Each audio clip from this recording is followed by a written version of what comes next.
Hi everyone, welcome to my channel. मैं हूँ शिवानी। आज फ्राइडे है और हर फ्राइडे मेरे चैनल पे होता है कमेंट चर्चा डे, यानी कि आप लोगों के कमेंट्स को पिक करके मैं उस पे आपको जवाब देती हूँ जो भी आपने मुझसे पूछा होता है। तो आज की वीडियो में भी हम यही करने वाले हैं। कुछ कमेंट्स हैं यहाँ पे जो मैंने आज की वीडियो के लिए पिक करे हैं। अगर आपके मन में भी कोई सवाल है जो आप मुझसे पूछना चाहते हो, कुछ डिस्कस करना चाहते हो, तो इस वीडियो के नीचे कमेंट सेक्शन में जाके अपना सवाल आप मुझे लिख सकते हैं। कुछ भी अच्छा लगे इस वीडियो में तो थम्स अप करके लाइक जरूर करना है और शेयर करना है इस वीडियो को, और सब्सक्राइब कर लीजिए मेरे चैनल को अगर अभी तक आपने नहीं किया है तो। आइए शुरू करते हैं अब आज का वीडियो। फर्स्ट कमेंट है, hello Shivani ma'am, kindly reply these queries. Do Gen Z young female like men without hair on chest?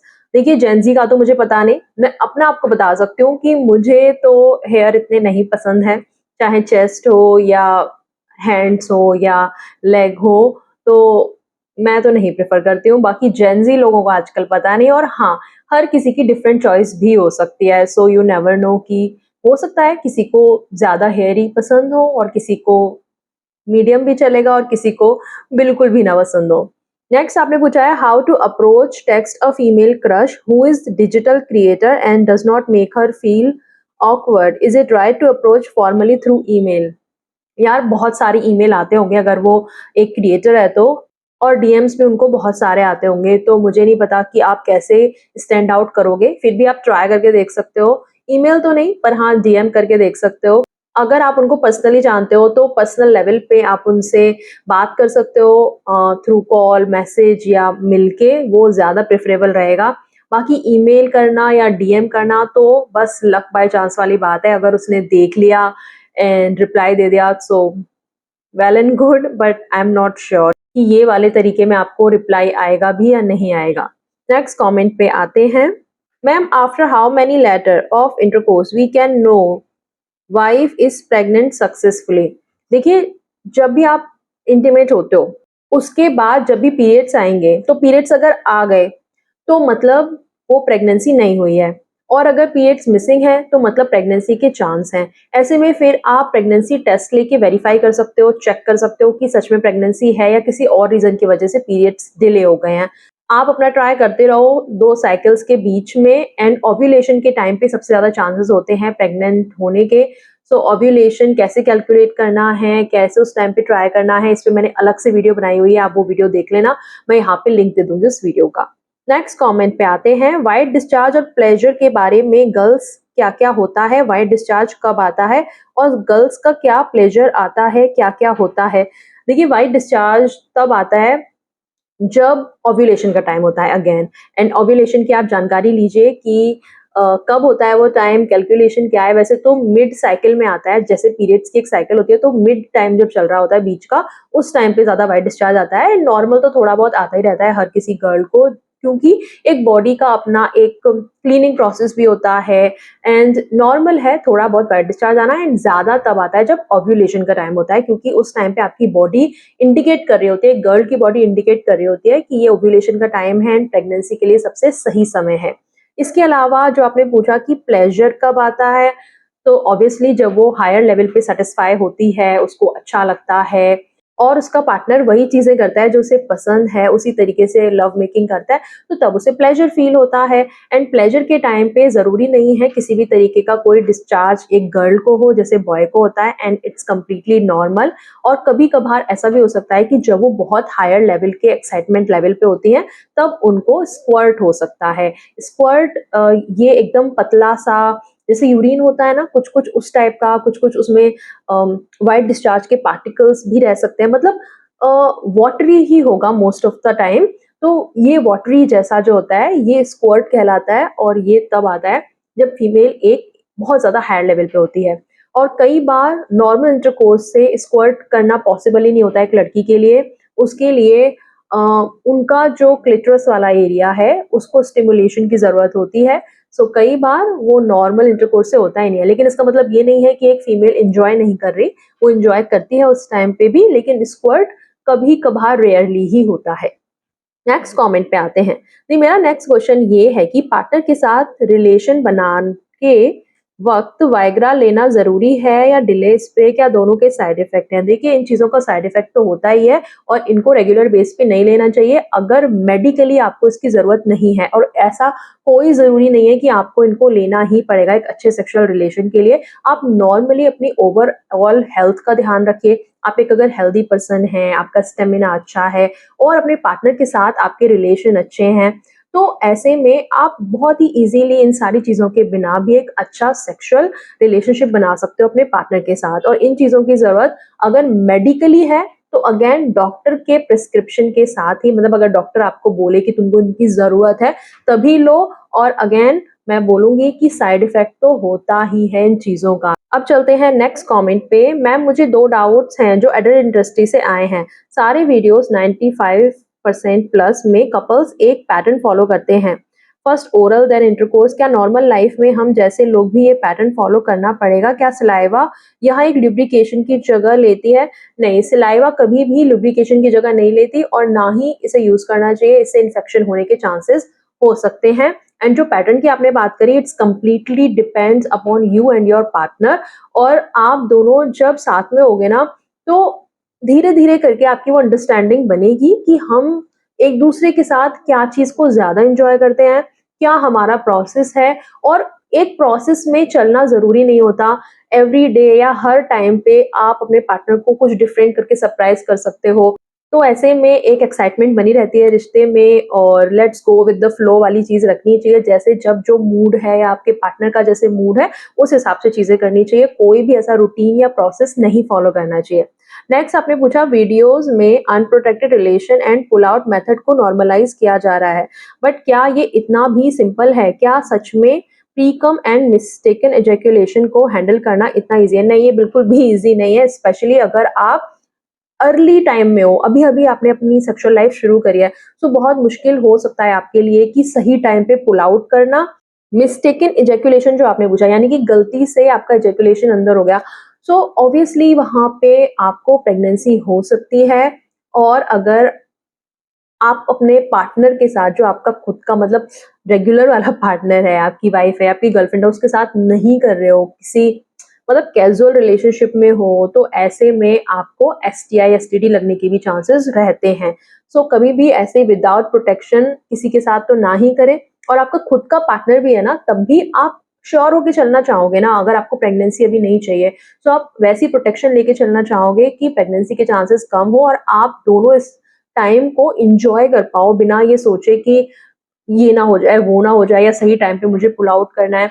So better है कि आप कुछ अच्छा प्रोटेक्शन यूज़ करो, जो कि कॉन्डोम हो सकता है। अगर आप मैरिड हो तो और भी ऑप्शंस हैं, जैसे कि बर्थ कंट्रोल पिल्स हो गए, जो रेगुलर पिल्स आती हैं, वो हो गए, या फिर अगर आपके बेबी हो चुका है तो उसके बाद में आप आईयूडी लगवा सकते हैं। सो इस तरीके से जो बेटर ऑप्शन है उनको आप चेक कर सकते हैं। मैम, शादी के कितने साल बाद बेबी प्लान करना सही रहेगा? Now age 27 year. आपने ये क्लियर नहीं किया कि ये लड़की की एज है या लड़के की एज है। मैं आपको बेसिक सा आइडिया बता देती हूँ। देखो, हस्बैंड और वाइफ दोनों की मेंटल हेल्थ, फिजिकल हेल्थ और फाइनेंशियल उनका क्या लेवल है, तीनों ही चीजें मैटर करती हैं। मेंटली दोनों तैयार हो इस रिस्पॉन्सिबिलिटी के लिए, क्योंकि एक बच्चे को आप इस दुनिया में तो ले आओगे, लेकिन उसका कैसे ख्याल रखना है, कैसे एक रिस्पॉन्सिबल पेरेंट बनना है, वो मेंटल लेवल आपका होना चाहिए। दोनों की आपस में अंडरस्टैंडिंग अच्छी होनी चाहिए। ऐसा नहीं है कि दोनों का आपस में कोई बॉन्ड ही नहीं है, अपने रिलेशन अच्छे नहीं चल रहे। कई बार लोग, मतलब जो बड़े एज के लोग होते हैं, वो ऐसे बोलते हैं कि बच्चा कर लो, तुम्हारे बीच में सारी प्रॉब्लम ठीक हो जाएगी। मैंने इस पे अलग से भी बात करी है कि क्या बच्चे के आने से प्रॉब्लम्स ठीक हो जाती हैं। आप मेरी वो वीडियो भी देखना, मैं यहाँ पे लिंक दे दूंगी। सो मुझे ऐसा लगता है कि आप दोनों तैयार होनी चाहिए मेंटली एक पेरेंट बनने के लिए। फिजिकली भी तैयार होने चाहिए। फिजिकली अगर आप अंडर एज हो, तो आपको नहीं करना चाहिए अभी। और एक आपकी एज निकल ना जाए बेबी करने की, वो भी आपको ध्यान रखना चाहिए। और फिजिकली आप फिट होने चाहिए। फिजिकली फिट से मेरा मतलब है कि जो फीमेल है, जो कैरी करने वाली है बेबी को, तो ऐसा तो नहीं कि उसकी बॉडी में कोई ऐसी प्रॉब्लम है, जैसे खून की कमी हो गई, या पीरियड्स अभी रेगुलर नहीं आते, टाइम से नहीं आते, या और कोई प्रॉब्लम है, तो पहले उसको आप ठीक करो और उसके बाद में आप बेबी प्लान करो। और एज की जहाँ तक हमने बात करी कि आगे ना निकल जाए, तो एक लड़का जो है वो 35 से 40 उम्र तक भी बच्चा पैदा कर सकता है, और एक लड़की जो है उसकी एज 25 से लेके 35 के बीच में होनी चाहिए, जब वो माँ बनती है। 30 से पहले अगर आप कर लोगे तो ज़्यादा सही है, बाकी 30 टू 35 के बीच में भी आप कर सकते हो, लेकिन ज़्यादा सूटेबल रहेगा अगर आप 25 टू 30 के बीच में कंसीव करो, एक लड़की कंसीव करे। और जहाँ तक बात रही फाइनेंस की, तो अगेन आप अपने फाइनेंसेस भी देख लो, एक बच्चे के साथ-साथ उसकी ज़िम्मेदारियाँ फाइनेंशियली भी आती हैं कि आप उसकी चीज़ों की टेक केयर कर सको और आगे चल के 2 साल बाद, 3 साल बाद जब उसको स्कूल भेजना है, तो तब आपके पास उतने फंड्स हैं या नहीं है। बेबी डिलीवरी के लिए आपके पास इंश्योरेंस है या नहीं है, और बाकी के जो खर्चे होते हैं छोटे-मोटे और भी, या कई बार होता है कि बहुत सारी फैमिलीज़ ऐसी होती हैं कि बेबी के होने के बाद बहुत बड़ा-सा एक फंक्शन करती हैं, उनके यहाँ रिचुअल्स होते हैं। सो क्या-क्या रिचुअल्स हैं, अपने बड़ों से भी थोड़ा बात करो, क्या खर्चा रहेगा, वो सब पे बात करो, क्योंकि जो एक बेबी आता है लाइफ में, तो बहुत सारी खुशियाँ भी होती हैं, लेकिन कुछ-कुछ स्ट्रेस भी होता है क्योंकि आप नए-नए पेरेंट बने हुए होते हो। तो हर तरीके से आप जितनी तैयारी पहले से कर सकते हो उतना ज़्यादा अच्छा है। नेक्स्ट कमेंट पे आते हैं, क्या किसी शादी होने वाली होती है उस लड़की को क्या मेंसेस रोकने या डिले करने की पिल दी जाती है? क्या इसकी ताकि सुहागरात पे सेक्स कर सके? ओके, यार कोई क्यों देगा किसी लड़की को? लड़की खुद हैंडल करेगी ना ये चीज़, एक मैच्योर लड़की शादी कर रही है ना, कि छोटी बच्ची शादी कर रही है, मतलब टीनेज वाली। तो लड़की जब मैच्योर है, पहली बात तो वो खुद ही बता देगी, अगर उसकी पीरियड्स की डेट होगी शादी के आस-पास, तो वो बोल देगी कि ये डेट पे मत रखो। लड़की और लड़के दोनों से ही पूछा जाता है जब डेट फाइनल कर रहे होते हैं। और अगर बाय चांस कभी ऐसा है कि उसकी डेट पहले आ रही है या आस-पास कहीं है, तो वो श्योर होना चाहती है, तो वो डेफिनिटली पिल ले सकती है। और अगर वो पिल नहीं भी लेती है, उसके पीरियड्स चल भी रहे हैं, सो कौन-सी इतनी बड़ी बात होगी कि अगर पीरियड्स हैं और फर्स्ट नाइट पे वो हस्बैंड को ये बोले कि अभी मेरे पीरियड्स चल रहे हैं या अभी मैं रुकना चाहती हूँ, तो हस्बैंड ऑब्वियसली समझेगा, हस्बैंड है ना वो।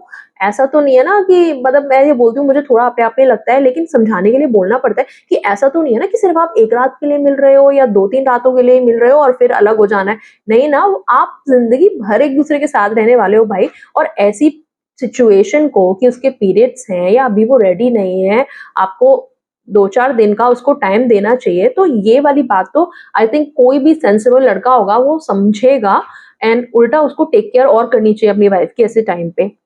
नेक्स्ट कमेंट पे आते हैं। दीदी मैंने अभी अर्न करना स्टार्ट किया है, प्लीज सजेस्ट पेरेंट्स को क्या गिफ्ट कर सकते हैं जो वो कभी ना भूल पाएँ। देखो भाई, अपने बजट के अकॉर्डिंग आप देख लो, और मुझे ऐसा लगता है कि अपने पेरेंट्स को ना थोड़ा ऑब्जर्व करो कि कौन-सी ऐसी चीज़ है कि जो वो ना अपने लिए नहीं करते हैं, और जो उनको अगर मिल जाएगी तो उससे उनकी लाइफ थोड़ी ईज़ी हो जाएगी, उनकी लाइफ में थोड़ा कम्फर्ट आ जाएगा, या कुछ भी ऐसा कि जो चाहते हैं नहीं लेकिन नहीं कर पाते, तो वो आप उनके लिए कर सकते हो। मैंने एक ऐसा ही एक गिफ्ट दिया था अपने पेरेंट्स को एक बार एनिवर्सरी पे, तो जो कि उनको बहुत अच्छा लगा था, और बहुत टाइम तक और अभी तक भी उनको ऐसा लगता है कि वो बेस्ट गिफ्ट है उनके लिए। तो मैं यहाँ पे नहीं बोलना चाहूँगी, आप मेरी उस पे वीडियो देखिए, मैंने उस पे वीडियो बनाई हुई है कि पेरेंट्स को एक स्वीट सरप्राइज़ मैंने दिया था। तो वैसा ही कुछ आप सोच सकते हैं कि जिसकी पेरेंट्स को नीड हो और वो उनको मिल जाए, उनकी लाइफ थोड़ी और कंफर्टेबल हो जाए। वो वाली वीडियो का लिंक मैं आपको यहाँ पे दूँगी कि मैंने क्या सरप्राइज़ दिया था, आप उसको देख सकते हैं, थोड़ा आपको उससे आइडिया मिल जाएगा। नेक्स्ट कमेंट पे आते हैं, हस्बैंड के बुढ़ापे और संघर्ष के टाइम वाइफ साथ देती है, तभी वाइफ ही नजर आती है, खुद को अपने नहीं तो वो जवानी में अपनी वाइफ की कद्र क्यों नहीं करता, अपने लोगों ब्रदर सिस्टर और माँ की कद्र करता है, अपनी वाइफ की इंसल्ट, गाली देना, मारना पीटना, अपने घर वालों के सामने उसकी इंसल्ट करना और अपने घर वालों को बढ़ावा देना कि वाइफ की इंसल्ट करें, मारे-पीटे और गालियाँ दें। टू फेसेस क्यों होते हैं हस्बैंड? भाई ऐसे हस्बैंड के साथ रहना ही नहीं चाहिए। ये टू फेसेस वाली बात नहीं है, ये इंसान तो है ही क्रूर। और बाद में जब उसको ज़रूरत लगेगी, जब उसको पता चलेगा कि मैंने ये फैमिली बनाई इसलिए है, ये जो मैं फैमिली बना रहा हूँ एक अपनी वाइफ के साथ, अपने बच्चों के साथ, यही आगे चल के लाइफ लॉन्ग मेरे काम आएगी। पेरेंट्स को एक दिन चले जाना है, भाई-बहनों को अपने-अपने फैमिली में बिज़ी हो जाना है। तो जब आप अपनी चॉइस के साथ एक फैमिली अपनी बनाते हो, तो भाई उसकी रिस्पॉन्सिबिलिटी भी तो लेनी आनी चाहिए कि मुझे यहाँ पे एक अच्छा पति बनना है, या एक वाइफ जो अपना घर छोड़ के आई है, मेरे घर में आई है, तो उसका ख़्याल रखना है, इमोशनली ख़्याल रखना है, फिज़िकली ख़्याल रखना है। और ये एक बेसिक सी चीज़ भी अगर एक हस्बैंड नहीं समझ पाता है, तो ऐसे हस्बैंड के साथ तो नहीं रहना चाहिए। और आज की डेट में जहाँ पे लॉज़ इतने औरतों की तरफ हैं, तो ऐसे में किसी औरत को क्यों इतना सहना है? भई अपने लिए थोड़ा स्टैंड लो। और जो भी आदमी लोग हैं जो ऐसा करते हैं, तो भई थोड़ा बुद्धि लगा लो यार, क्यों शादी करके लाए हो तुम किसी को? क्यों लाए हो बताओ?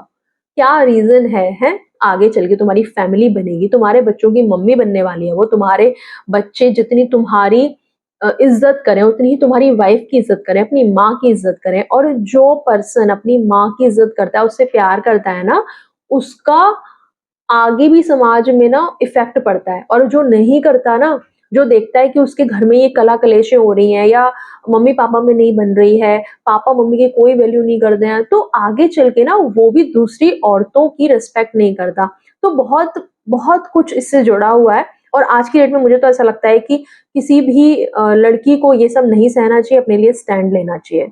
आज की वीडियो के लिए था इतना ही। यही थे सारे कमेंट जो मैंने आज की वीडियो के लिए पिक करे थे। आई होप आपको मेरे रिप्लाईज़ सैटिस्फाइड लगे हों।